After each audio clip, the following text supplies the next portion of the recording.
নমস্কার বন্ধুরা, আমি আজকে ডিনারের জন্য একটা সবজি তৈরি করছি। তো এখানে নিয়েছি আমি বরবটি, পাকা পেঁপে, আলু, কুচনো পেঁয়াজ আর দুটো টমেটো। ফোড়নের জন্য নিয়েছি জিরা, কালো জিরে, মৌরি, জয়িত্রী, ছোট্ট এক টুকরো, দুটো এলাচ, দুটো লবঙ্গ, ছোট একটা দারচিনি আর তিনটে শুকনো লঙ্কা, নুন, হলুদ আর একটু পাঁচ চার পাঁচটা নিয়েছি কাজু আর একটু সাদা তিল। এটা আমি গ্রাইন্ডারে পেস্ট করে নিব।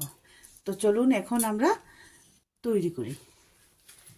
তো প্রথমেই আমি ফোড়নে দিচ্ছি এলাচ, দারুচিনি, লবঙ্গ, জিরে, কালো জিরে আর মৌরি, সঙ্গে